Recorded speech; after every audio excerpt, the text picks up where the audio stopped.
तो अच्छा भाई जी, मेरी ना एक बात का जवाब दीजिए।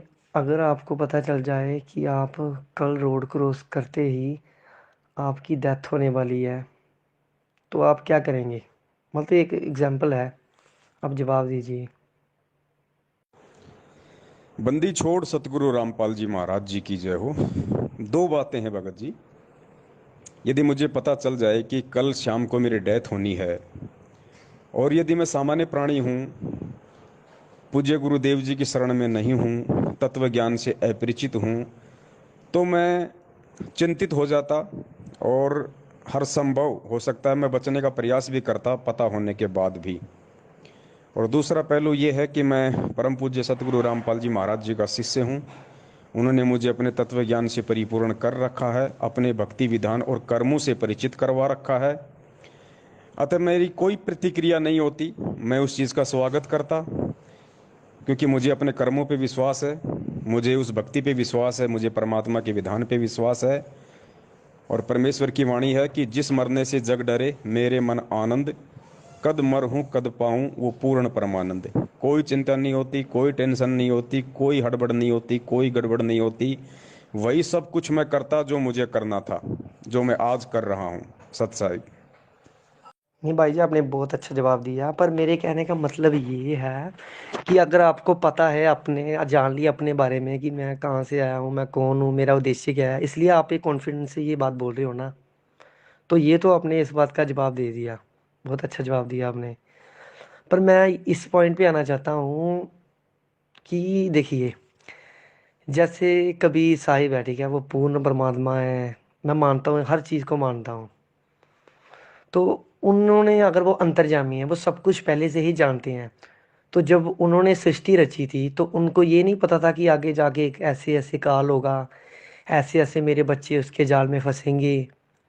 तो अगर वो अंतर्यामी थे, तो अगर आम आदमी अपना भविष्य देख ले कोई, तो वो बदल सकता है। ठीक है ना, अपना कुछ बदल सकता है अगर कोई कोई कुछ देख ले। तो अगर कबीर साहब इतना अंतर्यामी थे, तो फिर वो कुछ क्यों नहीं बदल सके? मैं ये भी मानता हूँ कि उन्होंने हमें बहुत बार समझाया था कि इस नादान की नादानी को मत देखो।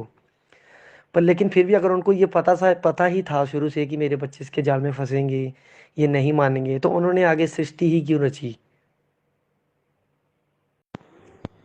बंदी छोड़ सतगुरु रामपाल जी महाराज जी की जय हो। भगत जी, इस बात के भी दो जवाब हैं। पहला जवाब तो ये है कि ये क्रिया परमपिता परमेश्वर कबीर साहिब जी की है। सृष्टि रचना उनकी अपनी मौज, उनकी अपनी मर्जी।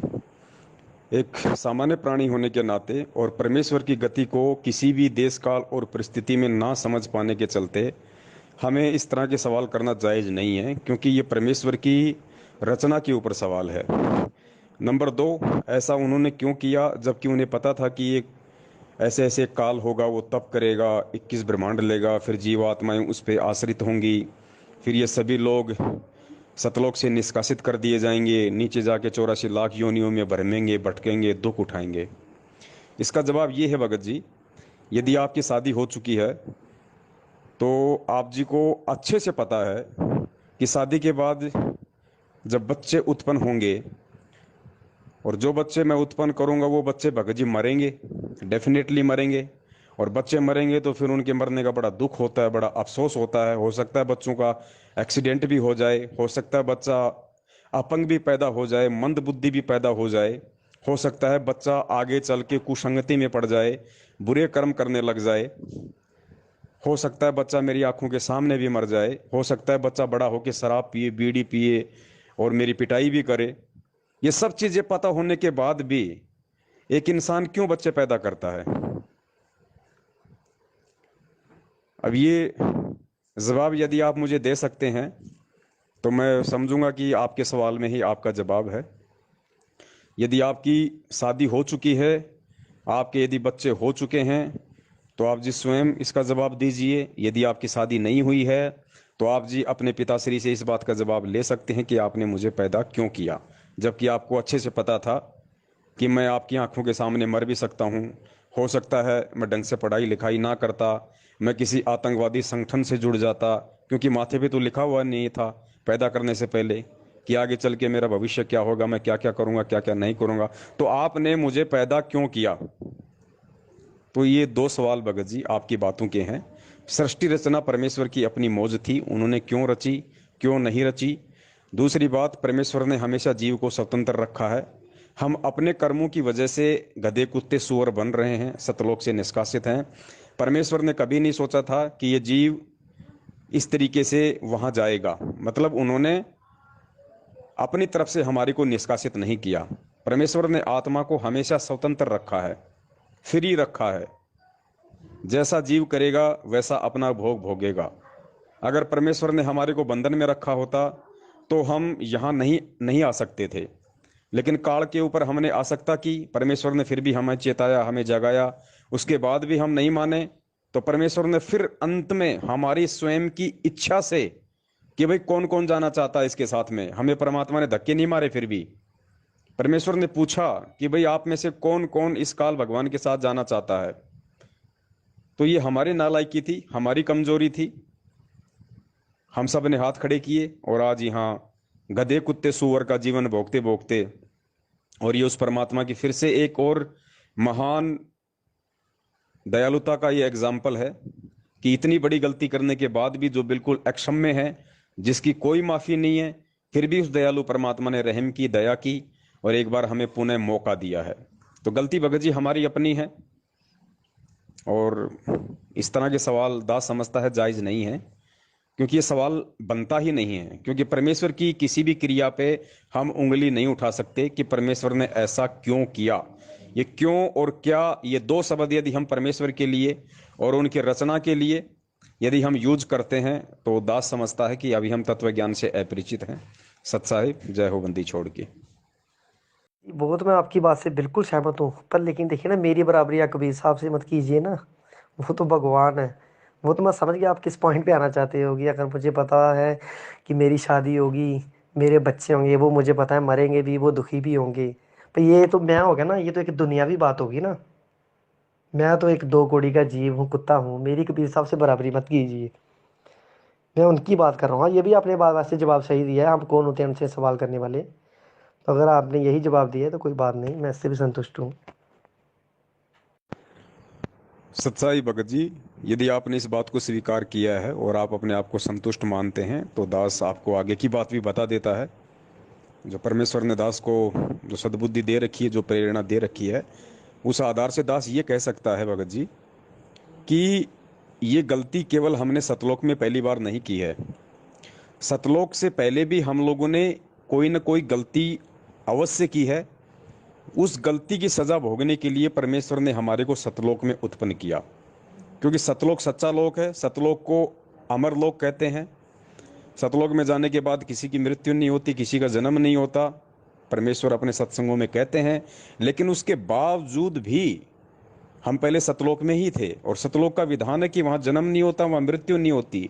लेकिन उसके बावजूद भी हम काल के ऊपर आस्था करके इस पृथ्वी लोक पे आए काल के साथ। इसका मतलब हमारी मृत्यु भी हो रही है और हमारा जन्म भी हो रहा है, और असंख्यों बार हो रहा है। और फिर परमेश्वर ने बताया कि सतलोक में जाने के बाद इस जीव आत्मा को सार शब्द की कमाई करनी पड़ती है। वो भक्ति का रूप और प्रारूप डिफरेंट होता है, क्योंकि सतलोक जाने के बाद हमारे को ऊपर का जो लोक है, अलख लोक, उसमें जाने के लिए भक्ति करनी पड़ती है।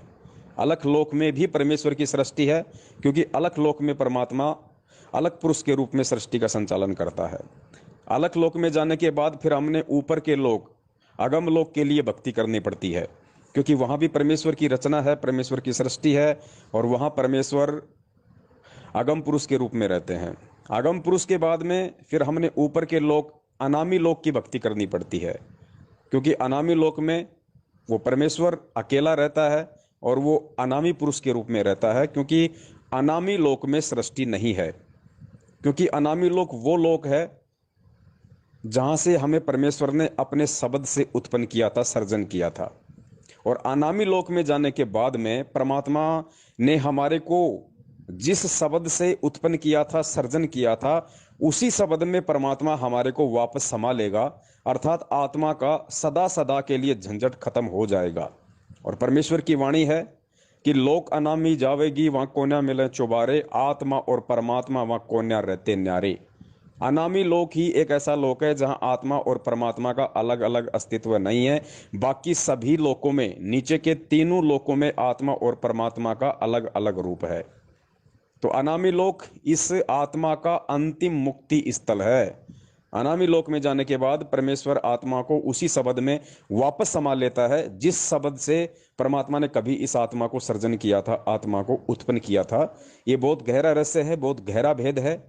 ये परमेश्वर की विशेष दया के बिना भगत जी समझ पाना बड़ा मुश्किल है, इसलिए दास ने आप जी को ये बताया है। लेकिन सवाल भगत जी बनते नहीं हैं, क्योंकि आगे क्या है, आगे क्या नहीं है, इसकी पूरी जानकारी हमें सतलोक में जाने के बाद ही परमेश्वर देंगे। और सतलोक में जाने के बाद भी परमेश्वर सिर्फ हमें अलख लोक की ही भक्ति का ही रूप बताएंगे, प्रारूप बताएंगे। अलख लोक में जाने के बाद फिर ऊपर के लोकों की। तो भगत जी, दास तो यही निवेदन करेगा कि हमारी कोशिश वर्तमान में इन आगे की चीज़ों की जानकारी को लेकर ना हो। हम केवल सतलोक तक जाने की सोचें, क्योंकि सतलोक तक का मार्ग परमेश्वर ने पूरा बता दिया है, दिखा दिया है। तो हमारा जो टारगेट है वो केवल सतलोक तक का होना चाहिए। मान लीजिए किसी बच्चे ने एमबीबीएस करनी है, लेकिन एमबीबीएस करने से पहले उस बच्चे को हाई स्कूल पास करनी पड़ती है। तो एमबीबीएस का सपना तो उसके मन में हो सकता है, लेकिन उसका टारगेट पहले हाई स्कूल होना चाहिए कि मुझे पहले 12वीं क्लास को पास करना है। 12वीं के पास ही मैं एमबीबीएस के लिए कोई फॉर्म भर पाऊंगा, आगे की मैं तैयारियां कर पाऊंगा। तो ये कुछ बातें हैं, उम्मीद करता हूं आप जी समझदार हैं, समझ जाएंगे। सत साहिब, जय हो बंदी छोड़ की।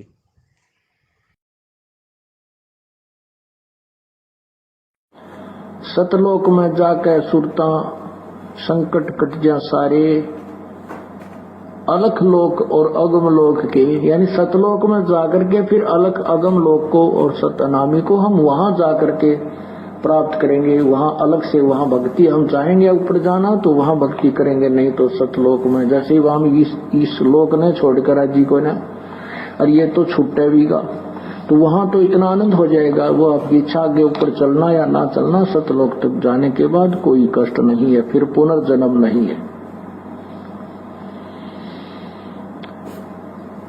अनामी लोक में जाने के बाद फिर वहां आत्मा और परमात्मा एक हो जाते हैं, आत्मा परमात्मा में समा जाती है। लेकिन सतलोक, अलखलोक और अगम लोक में वहां आत्मा और परमात्मा का अलग अस्तित्व है।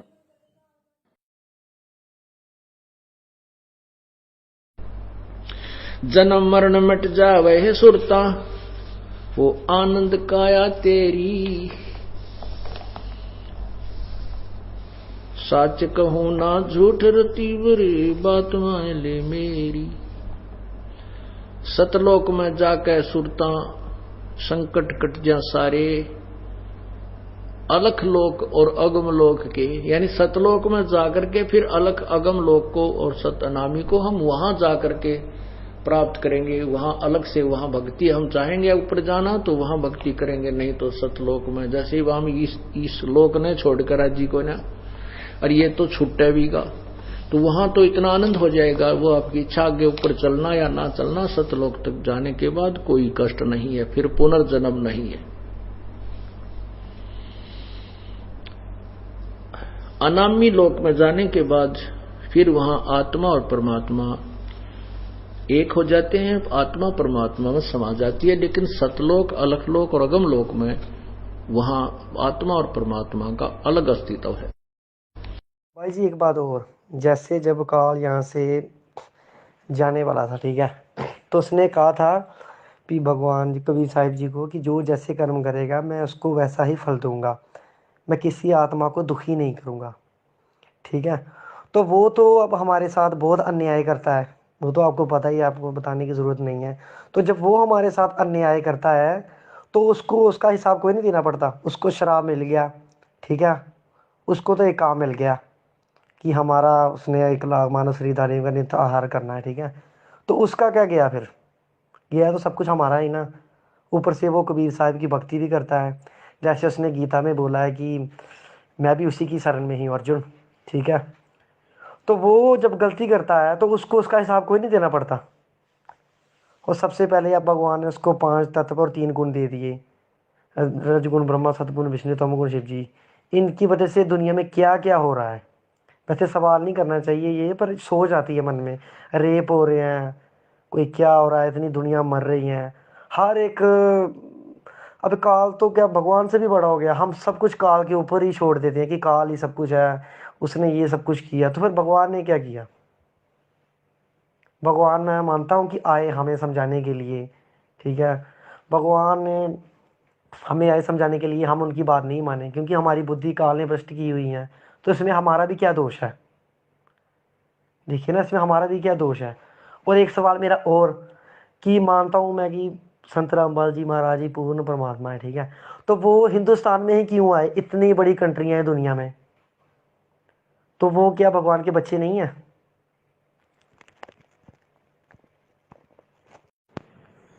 बंदी छोड़ सतगुरु रामपाल जी महाराज जी की जय हो। सतसाई भगत जी, ये सारी बातें विस्तार से और अच्छे तरीके से समझने के लिए मैं आप जी से प्रार्थना करूंगा कि आप पूज्य गुरुदेव जी के सत्संगों को कुछ दिन सुनिए, ध्यान से सुनिए, सृष्टि रचना को बार बार सुनिए। फिर भी आपने शंका जाहिर की है तो कुछ मैं आपकी मदद कर सकता हूँ पूज्य गुरुदेव जी के तत्व ज्ञान आधार से। आपने कहा कि भाई परमात्मा ने हमें ही गधा कुत्ता सुअर बनने के लिए या इतने दुख और परेशानियां भोगने के लिए क्यों बाध्य किया? क्या काल को इसकी कोई सज़ा नहीं मिलती?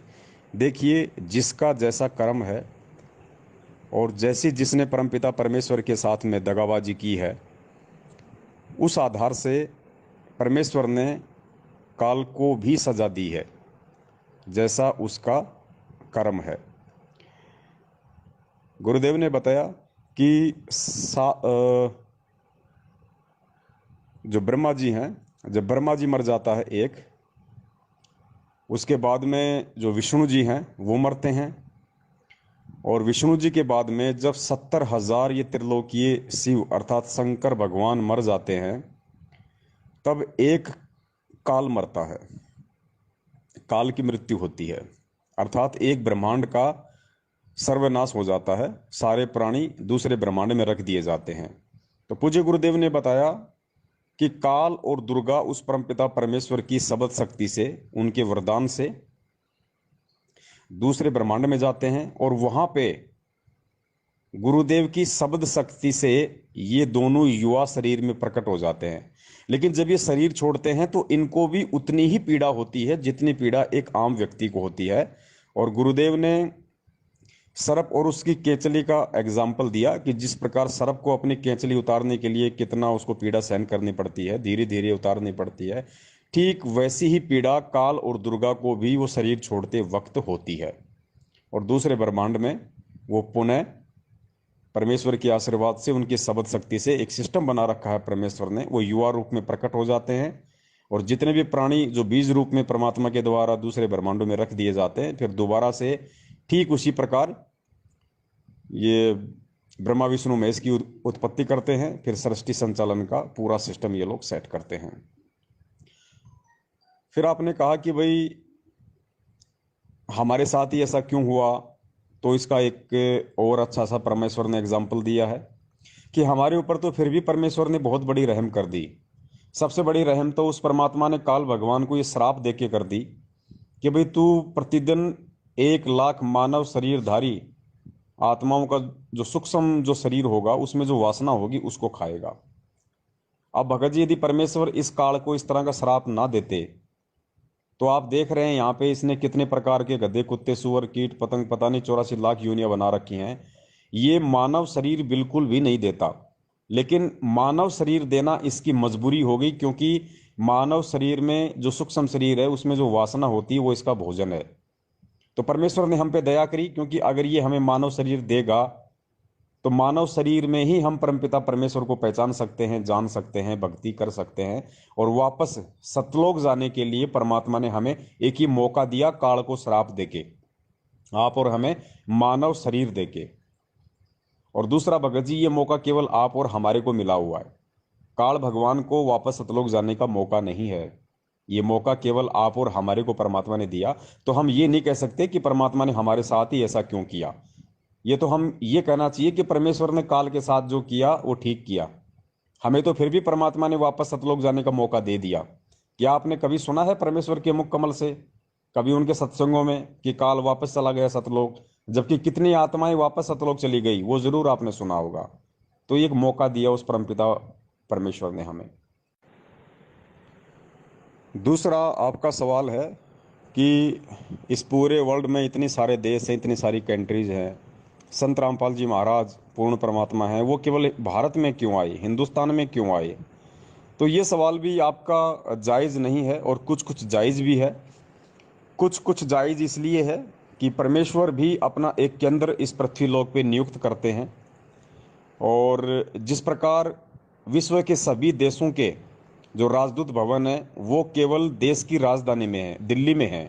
अब कोई ये कहे कि भाई सभी राजदूत भवन सभी कंट्रीज ने दिल्ली में ही क्यों किए, तो वो उनका एक कॉन्ट्रैक्ट है भाई, वो उनकी आपस की बातचीत है, उनकी सहमति है, हम उसमें कुछ नहीं कर सकते, वो गवर्नमेंट के रूल हैं।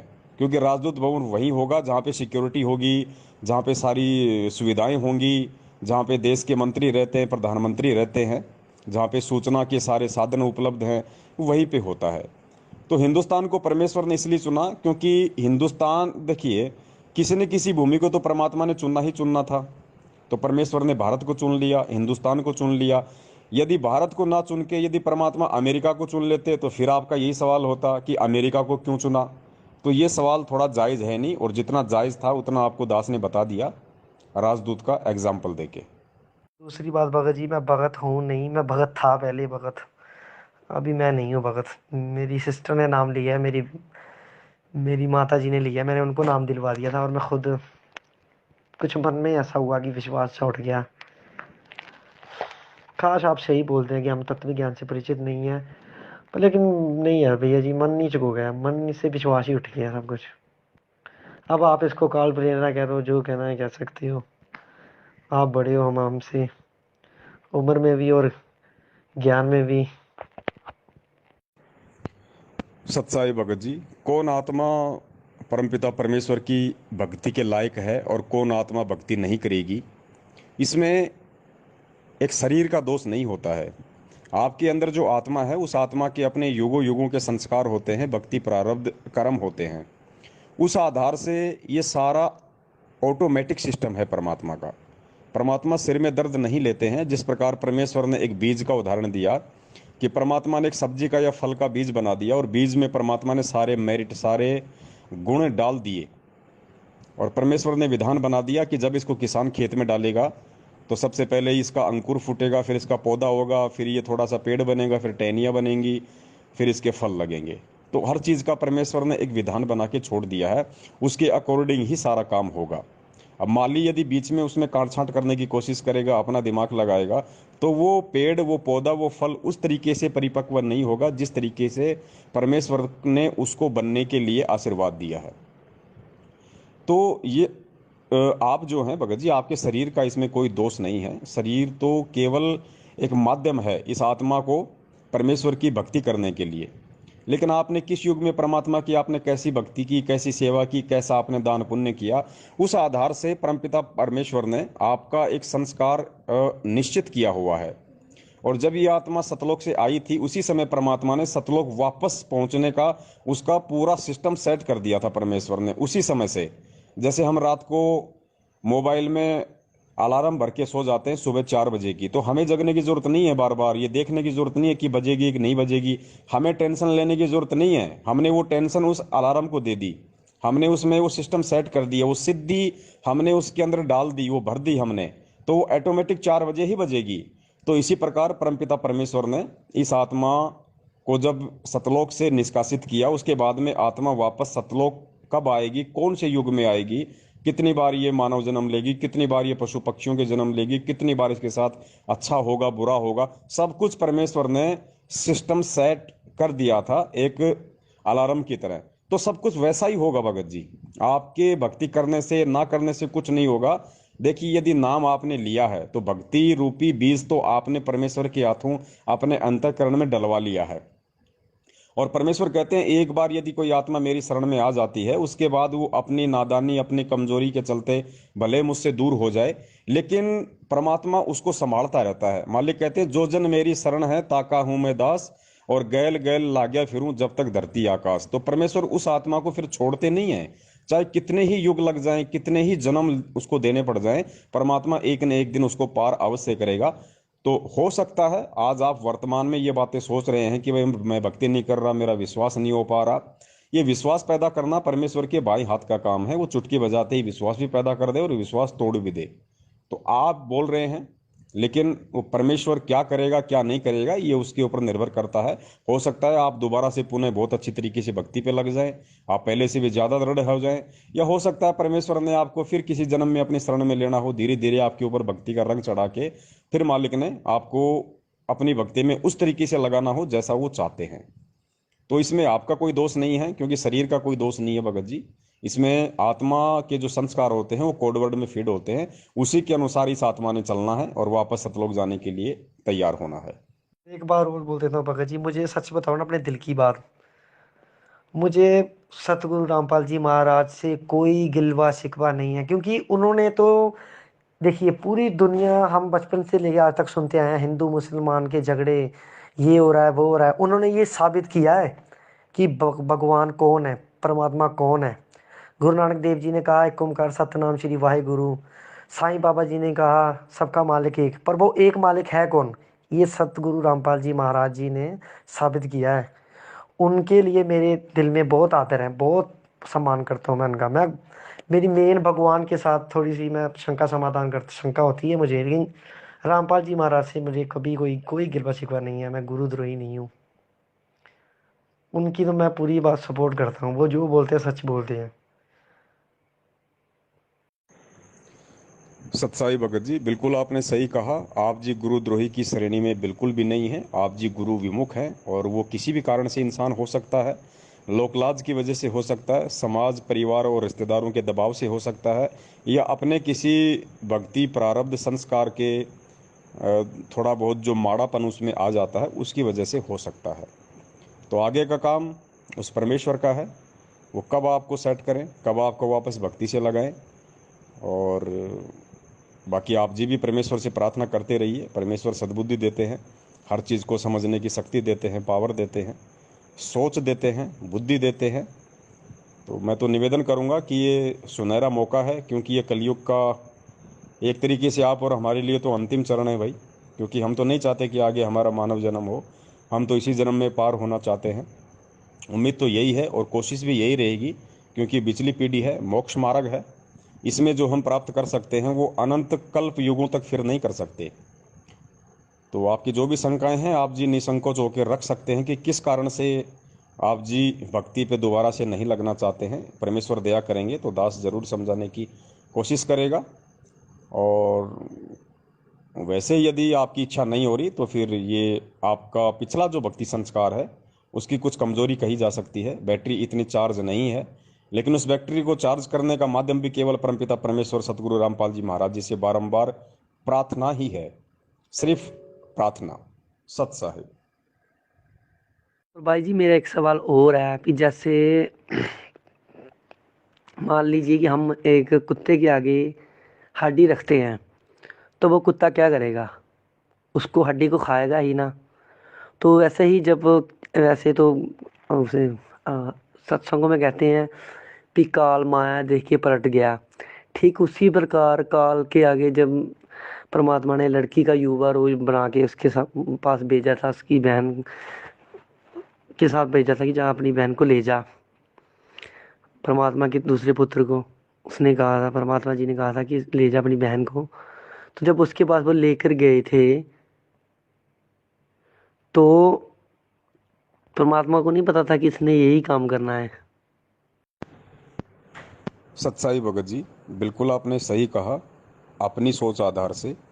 लेकिन देखिए, हम जब सतलोक में थे तो हमें भगत जी बना बनाया खाना मिल रहा था, सारी सुविधाएं मिल रही थी, ना कोई काम धंधा करना पड़ता था, ना किसी का लेना ना किसी का देना, ना किसी का सुनना। और आप यहाँ अपने व्यावहारिक जीवन में देख सकते हैं, एक जो एमपी एमएलए या किसी बहुत बड़े मंत्री प्रधानमंत्री का जो बेटा होता है वो कितना आवारा किस्म का होता है, उसमें कितना अहंकार होता है, क्योंकि वो यथार्थ जीवन से जुड़ा हुआ नहीं होता है। वो पंख लगा के उड़ता रहता है, उसको आटा चीनी दाल का भाव मालूम नहीं होता है क्योंकि उसने कभी भी अपनी मेहनत से और अपने बुद्धि विवेक से काम नहीं किया, क्योंकि वो फ्री का खा रहा है। इसलिए उसे ना किसी के दर्द का कोई एहसास है, ना किसी की तकलीफ का कोई एहसास है। तो सतलोक में ये स्थिति हम आप और हम सभी आत्माओं की थी, क्योंकि सतलोक में सिर्फ हमारे को ज्ञान था, तत्व ज्ञान नहीं था भगत जी। सिर्फ ज्ञान था, तत्व ज्ञान नहीं था। और दास ने आपको पहले बता दिया कि ये गलती हमने पहली बार कोई सतलोक में नहीं की, सतलोक से पहले भी हमसे गलतियां बनी हैं। तभी परमेश्वर ने इस प्रोसीजर के माध्यम से, और परमेश्वर ने ये तत्व ज्ञान समझाने के लिए और अपनी महिमा बताने के लिए, अपनी पहचान करवाने के लिए कि वास्तव में परमेश्वर है कौन, परमेश्वर चाहते क्या हैं, इसलिए ये झटका भगत जी परमपिता परमेश्वर जी ने आप और हमें दिया है। अब इस पृथ्वी लोक पे आने के बाद में आज हमें भगत जी उन चीज़ों का एहसास हो रहा है, आज हमें सत्यता का मालूम पड़ रहा है। क्या इतना ज्ञान होने के बाद एक तत्वज्ञानी भगत, क्या आज वो गलती कर सकता है जो गलती हमने शतलोक में काल के ऊपर आस्था करके की, जबकि आज तो उसके विपरीत हो रहा है। आज हम उस परमात्मा से आस्था जोड़ने के लिए हम काल जैसी शक्तियों को त्याग रहे हैं, उनको छोड़ रहे हैं। और जैसा आपने कहा कि यदि कुत्ते के आगे हड्डी डाल दी जाए तो वो उसको खाएगा ना। फिर आपने काल का एग्जाम्पल दिया कि परमेश्वर ने दुर्गा के सामने एक युवा और सुंदर लड़की बना के क्यों पेश किया। वो रीजन यही था भगत जी, आप और हम आत्माओं को झटका देने के लिए, हमें सत्यता से परिचित करवाने के लिए। हमारे अंतःकरण में जो मैल जमा था, हम जो पहचान नहीं पा रहे थे उस परमपिता परमेश्वर को, उसकी पहचान करवाने के लिए। जबकि वही हड्डी यदि आज आप और हमारे सामने डाली जाए तो क्या हम उस हड्डी को खाएंगे? बिल्कुल नहीं खाएंगे। आज देखिए परमेश्वर ने कितना चेंज कर दिया। परमेश्वर ने हर चीज को समझा दिया कि भाई ये विषय विकार वासना ही तुम्हें सतलोक से यहां लेके आए थे, तुम्हें फंसा के। और जब तक तुम इन चीजों का परित्याग नहीं करोगे ज्ञान आधार से, जब तक तुम सही और गलत में फैसला नहीं करोगे, परमेश्वर को पहचानोगे नहीं, तब तक तुम सतलोक नहीं जा सकते, उन सुखों को तुम वापस पुनः प्राप्त नहीं कर सकते। तो आज भगत जी हम कुत्तों के सामने यदि ऐसी कोई हड्डी डाली जाए, कोई वासना रूपी हड्डी या कोई लोभ लालच रूपी हड्डी, कोई माया रूपी हड्डी, तो हम तो भगत जी उसकी तरफ देखें भी नहीं, क्योंकि परमेश्वर ने सत्यता से परिचित करवा दिया। तो कहाँ सतलोक वाला गुण आज तक हमारे अंदर है? जो गलती काल भगवान ने वहां की थी, क्या वो गलती एक सामान्य प्राणी आज नहीं कर रहा, जो गुरुदेव की शरण में है, जो उनके ज्ञान को समझ चुका है, जो अपना मकसद केवल सतलोक में जाना ही जो है वो बना चुका है। उसके सामने चाहे कैसी हड्डियां डालो, चाहे दुर्गा से भी कितनी सुंदर औरतें लाके क्यों ना खड़ी कर दो, जो समझ चुका है उस परमेश्वर को और जो समझ चुका है इस तत्व ज्ञान को, वो उस हड्डी की तरफ देखेगा भी नहीं भगत जी। तो आप ये नहीं कह सकते कि भाई हड्डी को डालेगा तो उसको खाएगा ही खाएगा, ऐसा नहीं होता है। जब परमेश्वर का ज्ञान हो जाता है, जीव को वास्तविक जो मर्म है, उसने जो गलतियां की है और परमेश्वर का क्या मिशन है, जब उस चीज को समझ जाता है तो भगत जी वो उस हड्डी के चक्कर में फिर नहीं पड़ता, वो फिर उस हड्डी के चक्कर में पड़ता है जिसके विषय में गुरुदेव ने अपने पुराने सत्संगों में कहा है कि यहाँ तो तुम एक बोतल दारू की पी के अपने आप को तुम समझते हो कि नशा हो गया, मैं तो मस्त हो गया, लेकिन वो तो 2 घंटे बाद में उतर जाएगी फिर वो टेंशन। और गुरुदेव ने कहा कि सतलोक जाने के बाद में तुम 100 बोतल दारू की पी लो, ऐसा नशा तो तुम्हारे 24 घंटे रहेगा वहां पे। तो हमको परमात्मा ने उस वास्तविक सत्य से, उन वास्तविक सुखों से फिर परमात्मा ने हमारे को परिचित करवा दिया। और ये होना बहुत जरूरी था भगत जी। इसलिए परमात्मा कहते हैं कि अब जब तुम वापस सतलोक में जाओगे तो अब तुम्हारा दोबारा से पुनर्जन्म नहीं होगा, क्योंकि तुम्हारे को ये कष्ट याद रहेंगे, तुम्हारे को ध्यान रहेगा। ऊपर से जब तुम नीचे देखोगे तो तुम्हारे को जैसे किसी गटर में जो कीड़े वगैरह होते हैं वो रेंगते हुए जो नजर आते हैं ना, उस तरीके से ये पृथ्वीलोक तुम्हारे को दिखाई देगा। इसलिए तुम वापस गलती नहीं करोगे जो गलती तुम पहले करके आए हो।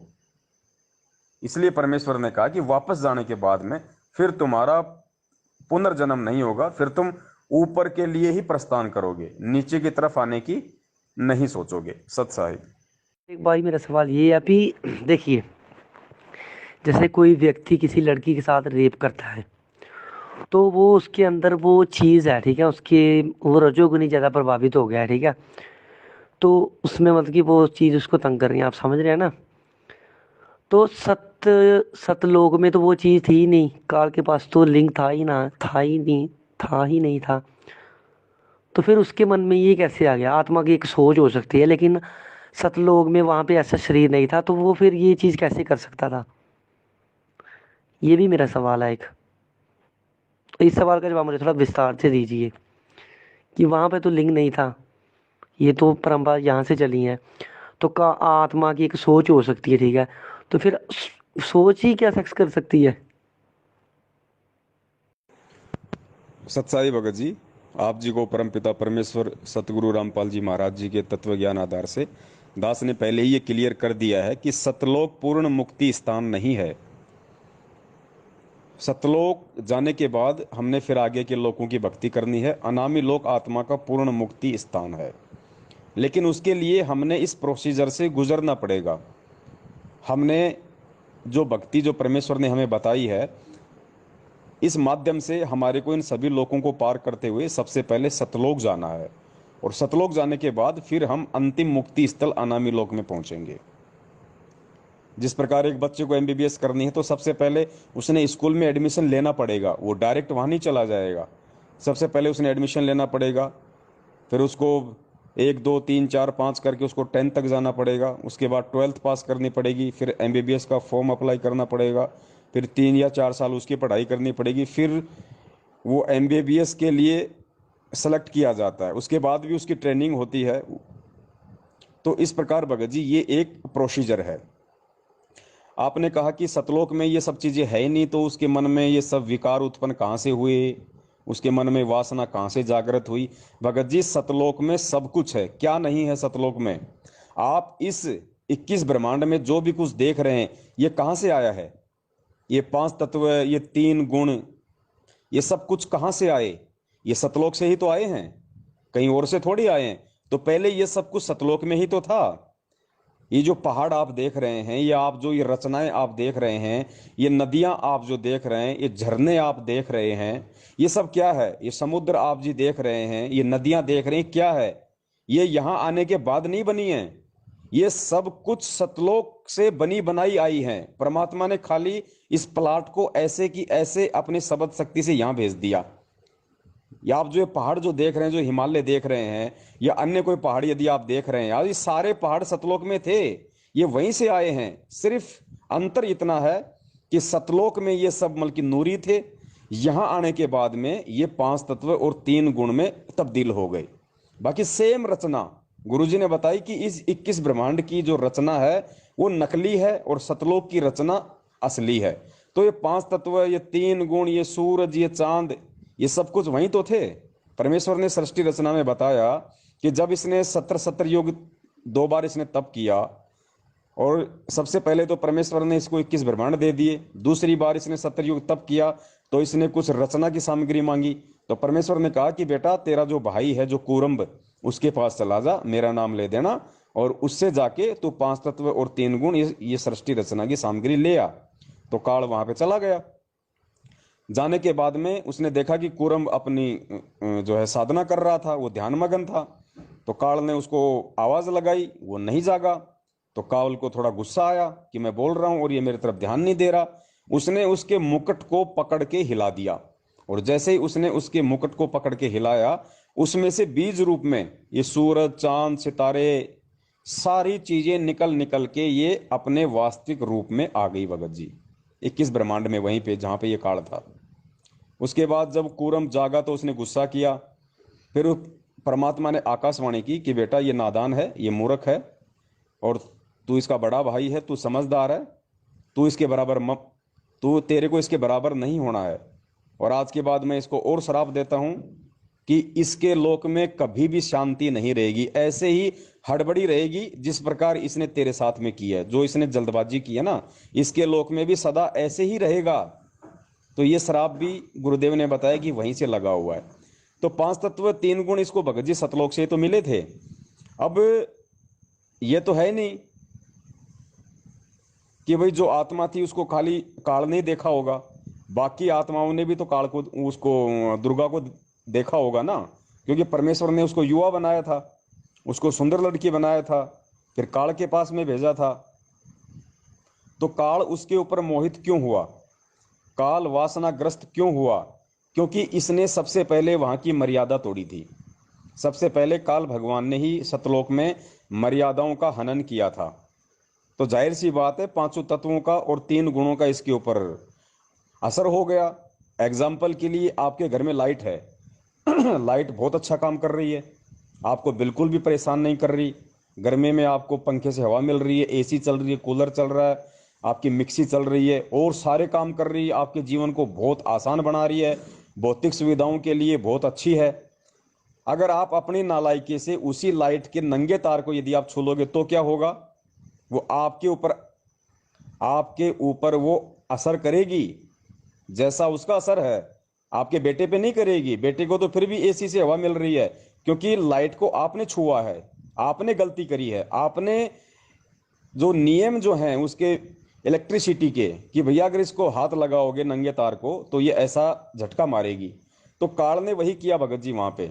सबसे पहले मर्यादाओं का हनन इसी ने किया, तप इसी ने किया, अलग से राज्य प्राप्ति की लालसा इसी ने की, सारा और पांच तत्व तीन गुण भी इसी ने मांगे। तो इसके ऊपर वो असर करना ही करना था भगत जी। तो वो पांच जो है तीनों गुणों का असर काल के ऊपर हुआ, तो वासना उसी के अंदर जागृत होनी थी। और ये होना इसलिए भी था क्योंकि दास ने आपको पहले ही बताया, क्योंकि हम आत्माओं को सबक परमात्मा ने सिखाना ही सिखाना था। तो निमित्त तो परमात्मा ने किसी न किसी को बनाना ही बनाना था, वरना परमात्मा शुरू में ही सृष्टि रचना खुद क्यों ना कर देते।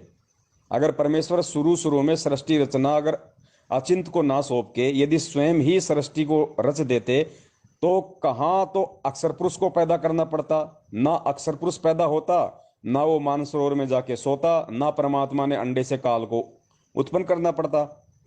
तो ये खेल सारा भगत जी परमात्मा का है। अवगत की गति को हम नहीं जान सकते।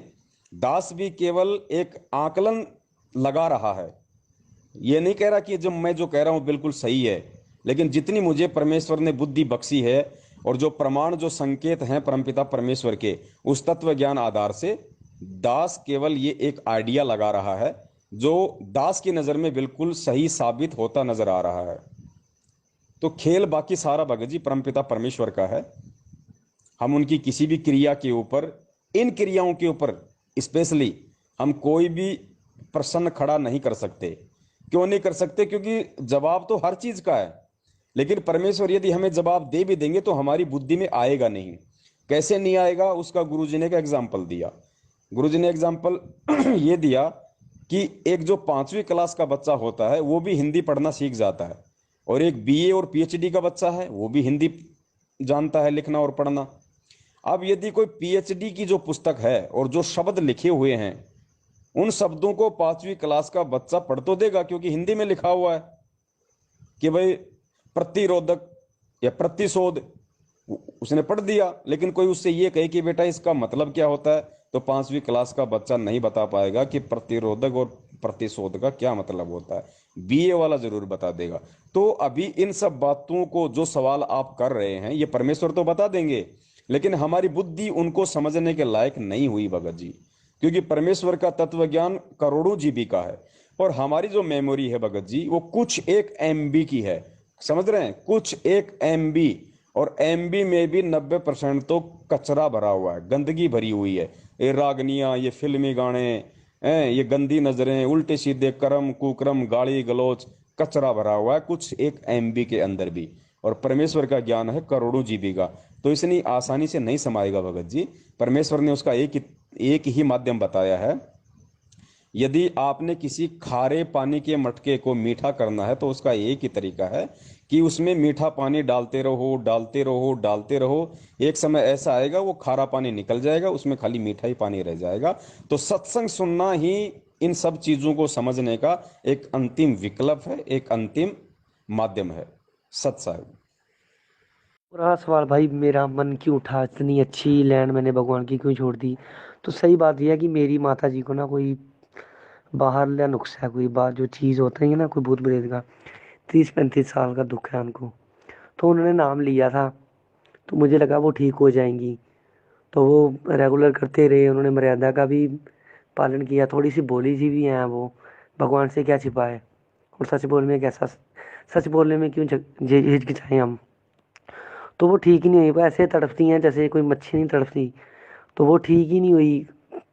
तो मेरा इसलिए थोड़ा सा मन, वहां से मेरा उठ गया मन, दुनिया में कोई भगवान नहीं है, ऐसा नहीं हो सकता, वैसा नहीं हो सकता। बीच में ठीक भी हो जाती हैं, पर ऐसे पहले भी होता था, फिर नाम लेने से क्या फायदा हुआ। वैसे इतनी बात कहनी नहीं चाहिए, परमात्मा ने अपने सत्संग में सब कुछ बताया है, पर लेकिन मैं ये कह रहा हूँ कि कहीं ना कहीं ये भी एक कारण था। सत्साई भगत जी, परमात्मा अंतर्यामी होते हैं, और आप किस भाव से उनकी पूजा कर रहे हैं, किस भाव से आप उनसे नाम दीक्षा लेने जा रहे हैं, ये उनसे छुपा हुआ नहीं होता है, भले हम उनसे छुपाने की कोशिश करें।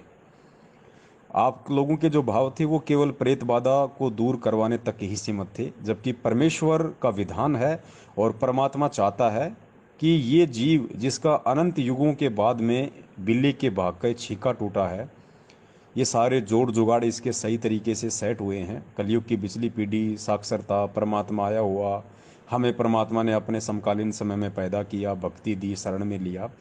तो हमारा एकमात्र जो मकसद है, जो टारगेट है सतगुरु से जुड़ने का, वो केवल मोक्ष प्राप्ति होना चाहिए।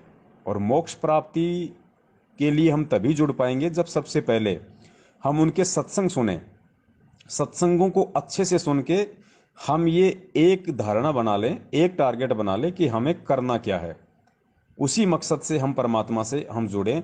अगर हम मोक्ष के लिए जुड़ेंगे तो फिर भगत जी बाकी की जितनी भी समस्या है, ये प्रेत पुरेत हैं क्या भगत जी, ये तो चुटकी बजाने जितना काम नहीं है परमेश्वर के लिए। यदि हम आत्म कल्याण के लिए परमेश्वर के जो है शरण में आ जाएं तो, लेकिन मकसद ही आप लोगों को केवल प्रेत बाधा से छुटकारा पाना था, तो परमेश्वर को भगत जी हर आत्मा के आगे तक का पता है कि ठीक है, इस नादान की ये प्रेत बाधा तो ठीक हो जाएगी, लेकिन जैसे ही इसकी प्रेत बाधा ठीक होगी, चूंकि ज्ञान इसने समझा नहीं, तो ये इस मार्ग पे नहीं टिक पाएगी। किसी की भी कहने से, सुनने से, या किसी भी सामाजिक दबाव से, या परिवार वालों के कहने से, ताने मारने से ये निश्चित तौर से भक्ति को छोड़ेंगे, और भक्ति को छोड़ेंगे तो आगे इनके जीवन में और ज्यादा कष्ट और परेशानियां आएंगी।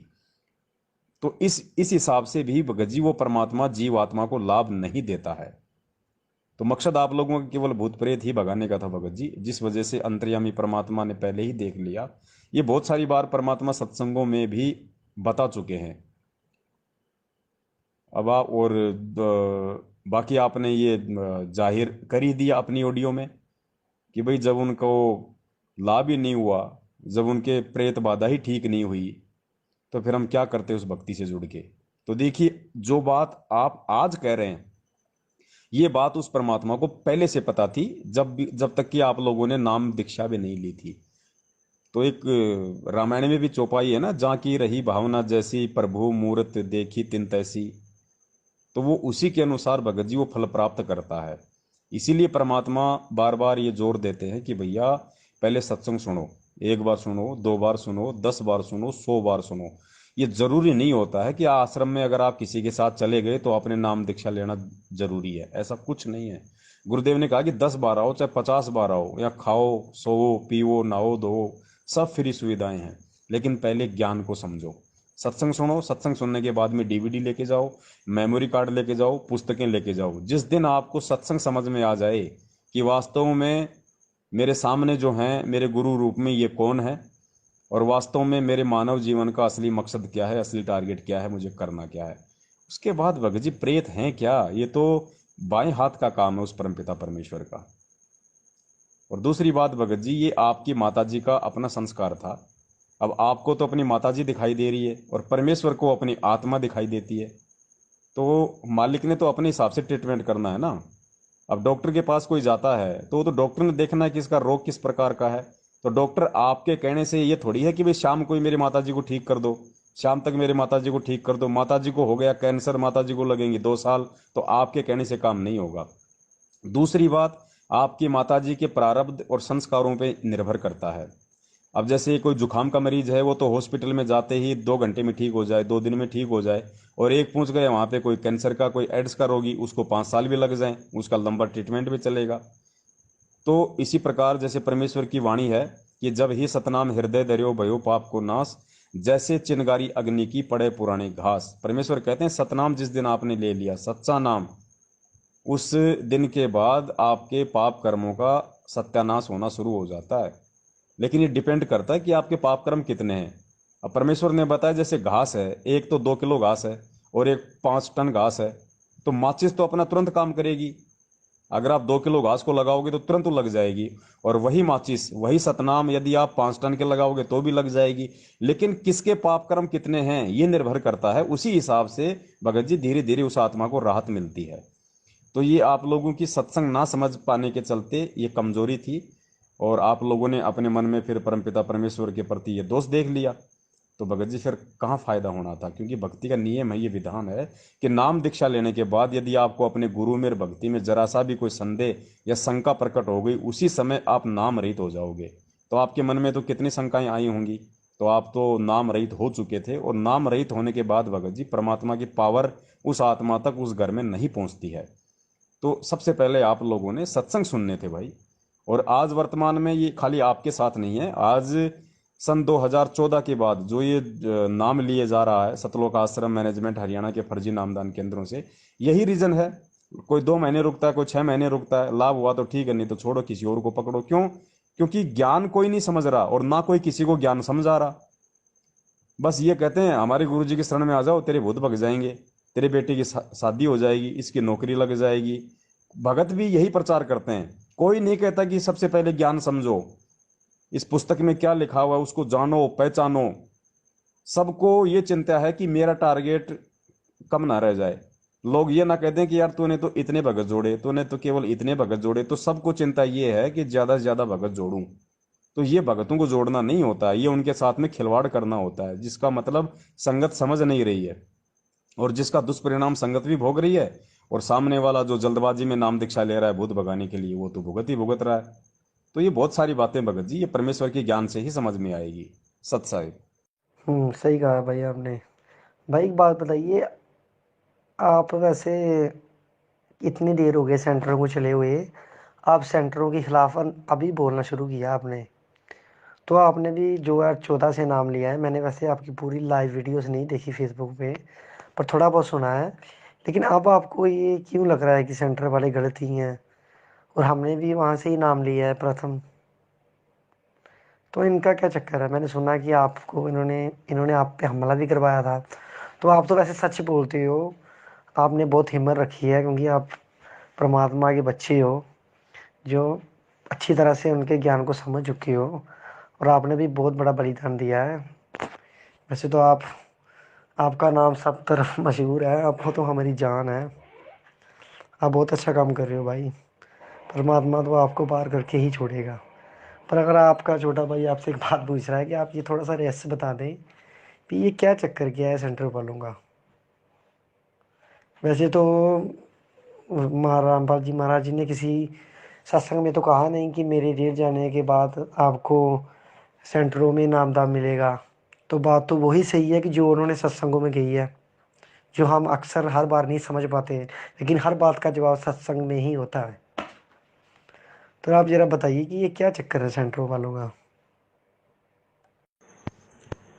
सत्साई भगत जी, शायद आपको पता नहीं है, जब ये नामदान केंद्र शुरू शुरू में जब खुली थी 2015 में, ये नामदान केंद्र खुलने के 4-5 महीने बाद से ही दास ने इनका विरोध करना शुरू कर दिया था, संगत को सच्चाई बतानी शुरू कर दी थी। सबसे पहला नामदान सेंटर इन्होंने हिसार में खोला था, हिसार के बाद इन्होंने राजस्थान के जोधपुर में खोला, और तीसरा नामदान के अंदर पूरे विश्व में मुझ पवन दास के घर पे इन लोगों ने खोला था। हालांकि ये खोलना तो नहीं चाहते थे, क्योंकि सबसे पहले तो ये मोटी मुर्गी देख रहे थे, जयपुर में जो पैसे वाले लोग थे उनको तलाश कर रहे थे ताकि इनको सारी सुविधाएं वहीं से मिल जाएं। लेकिन उस समय जयपुर के किसी भी भगत ने, ना तो जयपुर के कोऑर्डिनेटर ने, ना एक जयपुर में वकील है राम किशोर उसने, एक लोकेंद्र है बिजनेसमैन उसने, किसी ने भी हाँ नहीं भरी, केवल दूसरों का ही मकान दिखाते रहे। और दास इनसे प्रार्थना कर रहा था, क्योंकि दास के भाव थे सेवा के, उस समय तक मुझे सच्चाई का नहीं पता था।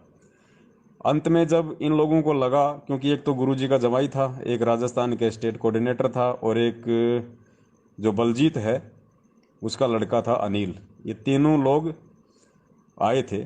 तो जब इनको अंत में कहीं कोई चारा नहीं दिखाई दिया तो इन्होंने मेरी प्रार्थना को स्वीकार किया और मेरे घर पे नामदान केंद्र रख के चले गए। 2 महीने तक घर पे नामदान केंद्र रहा। उसके बाद में मेरे किसी पड़ोसी ने शिकायत कर दी, घर पे पुलिस आई। उन्होंने मुझे सख्त हिदायत दे दी कि यहाँ पे ये नामदान केंद्र नहीं चलना चाहिए, हमें शिकायत मिली है कि आप रामपाल जी को जेल से बाहर निकलवाने के लिए चंदा इकट्ठा करते हो। तो मैंने कहा भाई यहाँ पे फालतू में नाटक करेंगे, तो मैंने अपनी सहमति से, मैंने मेरी मर्जी से, और जयपुर के एक प्रहलाद जी हैं उनके घर पे नामदान केंद्र रखा। उसके बाद तकरीबन महीना 1.5 महीना मैंने वहाँ भी सेवा की। ऐसी कोई बात नहीं थी कि भाई कोई गुरुजी के नाम से छीन लिया या गुरुजी का आदेश है, ऐसा कोई मतलब नहीं, कोई बात ही नहीं थी ऐसी। ऐसी तो आज ये लोग झूठी भ्रमणा फैला रहे हैं संगत को मूर्ख बनाने के लिए, ताकि संगत दास के वीडियो ना देखे और सच्चाई से परिचित ना हो जाए। और दूसरी बात भगत जी, अध्यात्म में परमेश्वर के आदेश की बहुत बड़ी भूमिका है। उनके शरीर में रहते सहते उनके आदेश की बहुत बड़ी भूमिका है। हम इनसे यही तो कह रहे हैं ना कि यदि नाम दीक्षा केंद्र खोलने का आदेश, भाई पहली बात तो ये कि ये जो सत भक्ति मार्ग है, ये कोई आसाराम के पंथ की तरह तो है नहीं, राम रहीम के पंथ की तरह तो है नहीं, या किसी निरंकारी या राधा स्वामी वालों के पंथ की तरह तो है नहीं कि जो मर्जी भाई इसको गुरुजी का काका भी चला लेगा, गुरुजी की मौसी चला देगी, गुरुजी के बेटे चला देंगे। ये तो परमेश्वर के वचन से, और उन्होंने जो सब कुछ संगत के सामने रखा हुआ जो क्लियर है, उसी आधार से ये मार्ग चलेगा, ये पंथ चलेगा। तो आज तक गुरुदेव ने कभी भी किसी को नामदान केंद्र खोलने का आदेश नहीं दिया है। हम यही तो कहते हैं कि अगर गुरुजी का आदेश यदि नामदान केंद्र खोलने का है तो भाई हमें गुरुजी का आदेश बता दो ना। 2014 के बाद से यदि गुरुजी का कोई आदेश आपके पास में हो तो हमें आदेश दिखा दो। ये ऑडियो तो हम मानेंगे नहीं, ऑडियो तो भाई साहब कोर्ट ही नहीं मानता। ये लेटर हम मानेंगे नहीं, क्योंकि ये तो कोई भी टाइप कर देगा, पीला पर्चा कंप्यूटर से, मोबाइल से कोई भी टाइप करके भेज देगा। और परमेश्वर की वाणी है कि जब तक ना देखे निज नैना तब तक ना माने गुरु के बहना।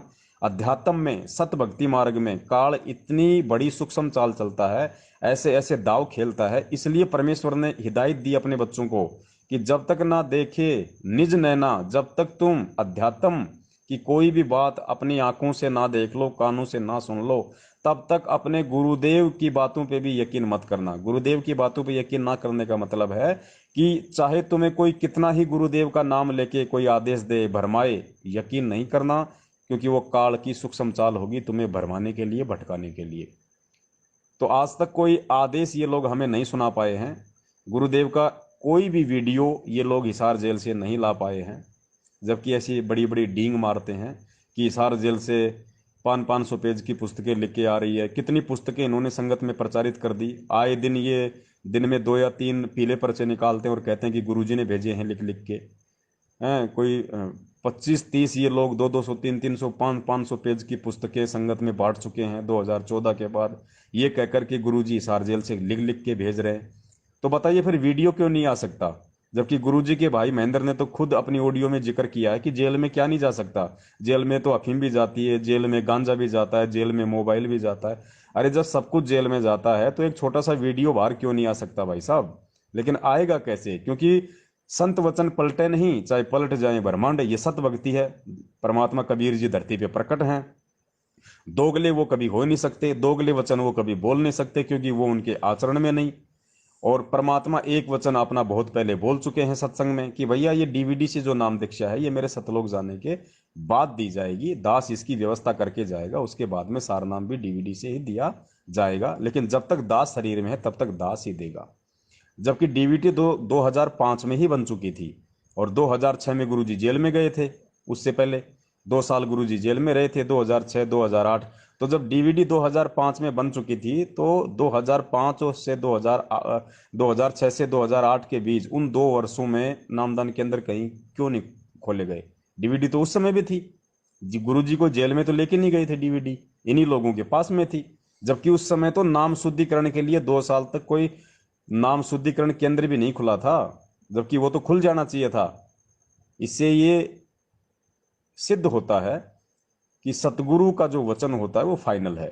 गुरुदेव ने कह दिया कि मेरे सतलोक जाने के बाद डीवीडी से नाम दीक्षा देने की व्यवस्था की जाएगी, तो सत्य है, इसमें परमात्मा हेर फेर नहीं करेगा वर्तमान में। और आदेश क्या होता है, आदेश वो होता है जो गुरुजी ने बताया। हमारे दादा गुरुदेव स्वामी रामदेवानंद जी महाराज जी ने जब संत रामपाल जी महाराज जी को नाम दीक्षा देने का आदेश दिया तो उन्होंने पूरी संगत को इकट्ठा किया। पहले सबको एक टाइम दे दिया कि उस दिन सारी संगत इकट्ठी हो जाओ, सब लोग आए। उसके बाद गुरुजी ने अपने जो दादा गुरुजी थे उन्होंने अपने पूज्य गुरुदेव जी को खड़ा किया और कहा कि भाई आज के बाद ये नाम दिया करेगा, गुरुजी का नाम लेके कहा, और जो इससे नाम दीक्षा नहीं लेगा उसका मेरा कोई संबंध नहीं है, और जिन्होंने मेरे से नाम दीक्षा ले रखी है वो भी दोबारा से इससे नाम दीक्षा लो, वरना उसका अध्यात्म जीवन शुरू नहीं है।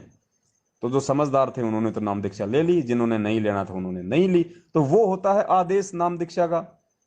तो ऐसा कोई आदेश बता दो, सत्संगों में बता दो, आज तक 2014 के बाद का कोई वीडियो दिखा दो, या गुरुजी का ऐसा कोई भी सत्संग दिखा दो जिसमें गुरुजी ने यह कहा हो कि ये जो बरवाड़ा में जो डीवीडी से नाम दीक्षा दी जा रही है 2009 से 2014 तक, ये मेरा आदेश है। या गुरुजी ने किसी को भी कहा हो किसी भी सत्संग में, वो सत्संग दिखा दो जिसमें गुरुजी ने कहा हो कि जा बेटा जाके डीवीडी से नाम दीक्षा ले ले। एक भी सत्संग में दिखा दो भगत जी। परमेश्वर हमेशा ये कहा कि बरवाड़ा में मेरे से नाम दीक्षा लेने से मोक्ष होगा। इस चीज को कोई समझ नहीं पाया, लेकिन इतना क्रेडिट परमात्मा ने इस मैनेजमेंट की मनमानियों के चलते जो 2009 से डीवीडी से नाम दीक्षा दी जा रही थी, इतना क्रेडिट परमात्मा ने अवश्य दे दिया कि उस समय परमात्मा आश्रम में मौजूद थे, और जो भी व्यक्ति नाम लेके आता था परमात्मा उसको अपना आशीर्वाद दे दिया करते थे दर्शनों के समय, ताकि उसका नाम भगत जी जुड़ जाता था, जिस वजह से उन आत्माओं की भक्ति चल रही है। वरना आज वर्तमान में आप देख लीजिए, जिसका कोई पिछला संस्कार बहुत अच्छा है, जिसके पिछले भक्ति प्रारब्ध कर्म अच्छे हैं, वो तो ठीक ठाक चल रहा है, वो तो ना नाम लेता तो भी ठीक ठाक चलता। और जिसके पिछले भक्ति प्रारब्ध कर्म है नहीं, जो दुखी था, परेशान था, किसी के कहने से यहां से नाम ले रहा है, उसकी दुर्गतियां हो रही हैं, लोग एक्सीडेंट हो के मर रहे हैं। महाराष्ट्र का जिक्र मैं बार बार करता हूं, 2 बस भर के आ रही थी पिछले साल हिसार तारीख पे जाने के लिए, 13 भगत मर गए एक्सीडेंट में, 13 भगत मर गए जिसमें बच्चे भी शामिल थे, 4 के तो सिर धड़ से अलग हो गए। बताइए कहाँ रक्षा हुई उनकी? क्या गलती कर रहे थे? क्या सभी ने गलती कर रखी थी?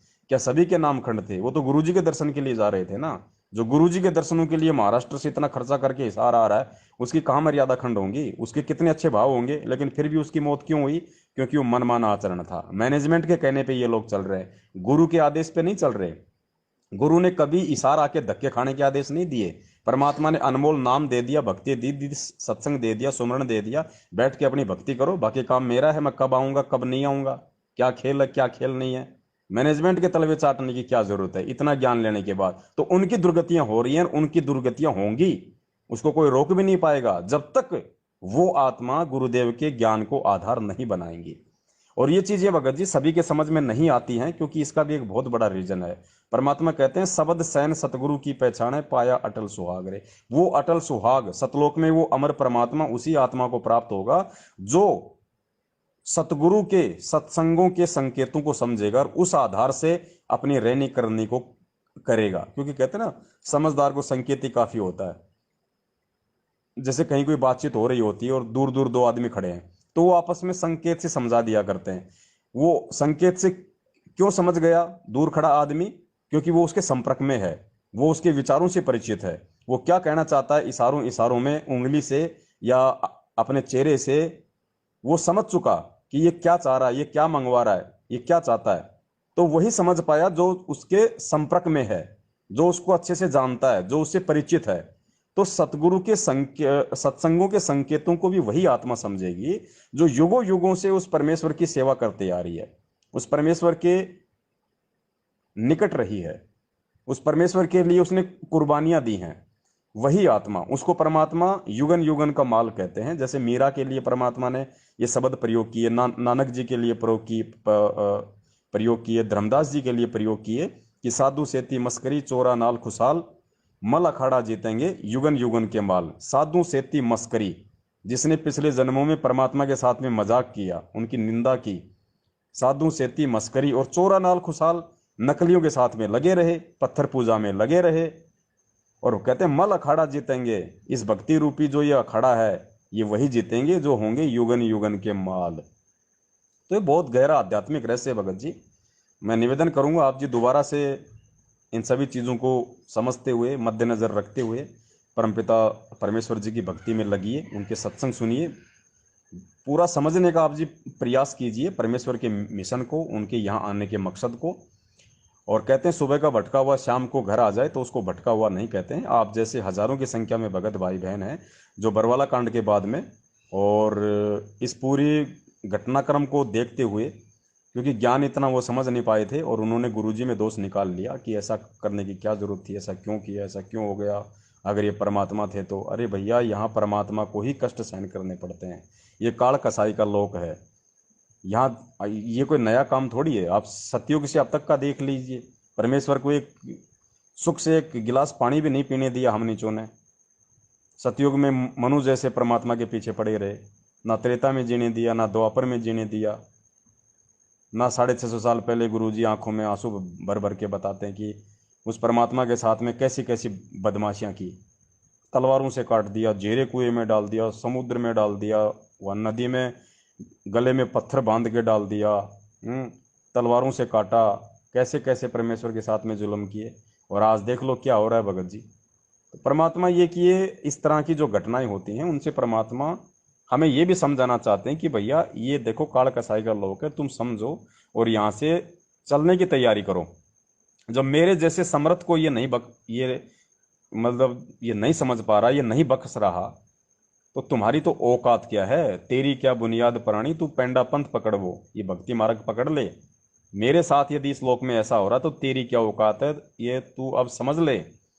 और दूसरी बात, परमात्मा ये भक्ति देके इस तरह की परेशानियों में रह के, इस तरह के संघर्ष करके अपने बच्चों को ये दृढ़ता देते हैं, ये मनोबल देते हैं, आत्मशक्ति और आत्मविश्वास देते हैं कि बेटा जब मैं संघर्ष कर रहा हूँ समर्थ होते हुए, और मेरे पास में तो इतनी सिद्धियां हैं, मैं तो चाहूँ तो एक सेकंड में सब कुछ नष्ट कर दूं, सब कुछ वैसा ही बना दूं। उसके बाद भी मुझे मेरे गुरु ने जो ज्ञान दिया है, जो संघर्ष करने की शिक्षा दी है, जो प्रेरणा दी है, जो मान और मर्यादा मुझे सिखाई है कि भाई भगवान पे विश्वास रखना। परमात्मा एक दिन सुनेगा कि भाई कबू तो दीन दयाल के भिनक पड़ेगी कान, राम नाम रटते रटते रहो जब तक घट में प्राण। कि मुझे मेरे गुरुदेव ने जो संघर्ष की जो शिक्षा दी है, जो जो बातें बताई हैं, जो मर्यादा में रहना बताया है, परमात्मा पे विश्वास करना बताया है कि कभी तो हमारा भी समय आएगा। उस आधार से मैं परमात्मा पे विश्वास करके ये संघर्ष कर रहा हूँ, मैं लगा हुआ हूँ, ज्ञान को समझ चुका हूँ। तो ये परमात्मा एक भूमिका करके दिखा रहे हैं। तो भगत जी हमें एग्जाम्पल दे रहे हैं परमात्मा, क्योंकि ये समस्याएं तो हमारे सामने भी आएंगी। जब ये भक्ति हम करेंगे तो समस्या तो हमारे साथ भी आएंगी। काल हमें भी परेशान करने की कोशिश करेगा, किसी को भी निमित्त बनाएगा हमारे ऊपर इस तरह के ये प्रेशर थोपने के लिए। तो हमने किस प्रकार हमारी रहने करने को रखना है, हमने किस प्रकार गुरुदेव के ज्ञान को आधार बना के संघर्ष करना है, किस प्रकार हमने धैर्य बना के रखना है, ये बहुत सारी चीजें हैं। ये परमेश्वर के ज्ञान से, उनसे प्रार्थना करते रहने से ही भगत जी हमारे समझ में आएंगी।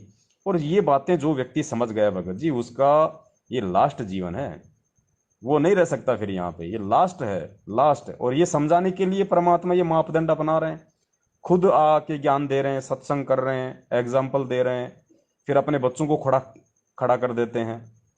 क्योंकि टीचर जब कुछ समय के लिए कहीं बाहर उसको जाना होता है, 1-2 घंटे के लिए अगर टीचर को बाहर जाना होता है, तो वो एक मॉनिटर खड़ा कर देता है कि भाई मेरे आने तक आप इन बच्चों का ध्यान रखो, कोई शरारत करे तो उसका नाम नोट कर लेना और थोड़ा सा शांति रखना।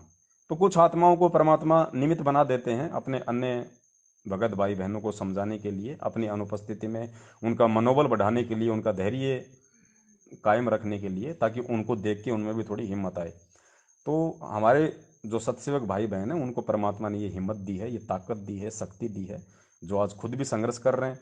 और सबसे बड़ा एग्जाम्पल अभी हाल ही में आपने देखा होगा, मौलाना मुफ्ती सलमान अजहरी ने जो हिंदू संतों को, महंतों को जो चैलेंज किया था।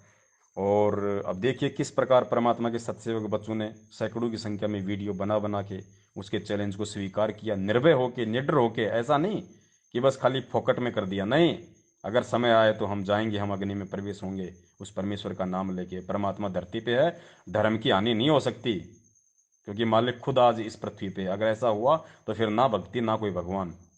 जबकि हजरत मोहम्मद का नाम आते तो भगत जी आज से पहले ये एग्जाम्पल, वो पीले पर्चे हैं हमारे पास में, जब भी कभी हजरत मोहम्मद का ऐसा कोई मामला उठा है, मैनेजमेंट ने तुरंत पीला पर्चा निकाल दिया कि भैया गुरुजी का आदेश है हजरत मोहम्मद पे कोई टिप्पणी नहीं करनी, मुसलमान धर्म पे कोई टिप्पणी नहीं करनी। इनको पता था, क्योंकि इनको विश्वास तो है नहीं, इनको भक्ति और भगवान पे और गुरुदेव पे। इन्होंने सोचा अगर हम ये मुद्दे पे अगर कुछ बोलेंगे, या हमारे जो ये सोशल मीडिया सेवादार है ये अगर कोई पोस्टर बनाएंगे, कुछ प्रतिक्रिया देंगे, सरकार ने एक्शन ले लिया तो हमारे आश्रम छिन जाएंगे, हमारे नामदान केंद्र बंद हो जाएंगे। हमारा जो ये अरबों का, ये करोड़ों का जो धार्मिक धंधा हमने लोगों को मूर्ख बना के जो खोल रखा है देश विदेश में, हमारा धंधा बंद हो जाएगा। फिर हमारे ऐशो आराम और ये जो ये अय्याशियाँ हम लोग जो करते हैं, इनके लिए पैसा कहाँ से आएगा। तो डर उन लोगों को होता है जिनका कोई स्वार्थ होता है, और जो परमार्थ के लिए परमेश्वर से जुड़ते हैं, उनके मार्ग पे चलते हैं, उनको कुछ भी खोने का डर नहीं होता। भगत जी कहते हैं ना कि नंगे आदमी का नहाएगा क्या और निचोड़ेगा क्या। तो हम सत्सेवकों का तो वो हाल है भगत जी, हम तो नंगे हैं, हम तो सब कुछ अपना परमात्मा को सौंप चुके हैं, हमारा अपना कुछ है ही नहीं। तो हमारा कौन क्या बिगाड़ेगा, और क्या बिगाड़ लेगा हमारा, और क्या बिगड़ जाएगा।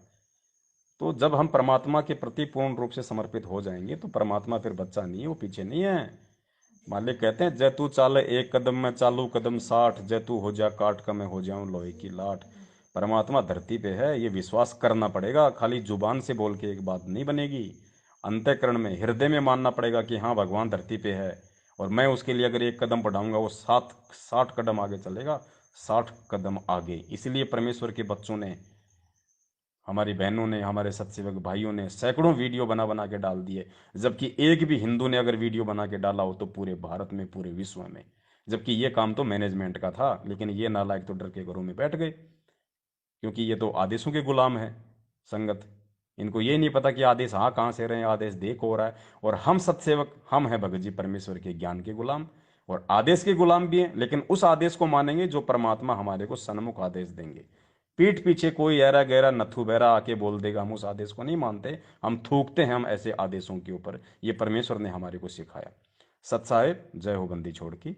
बंदी छोड़ सतगुरु रामपाल जी महाराज की जय हो।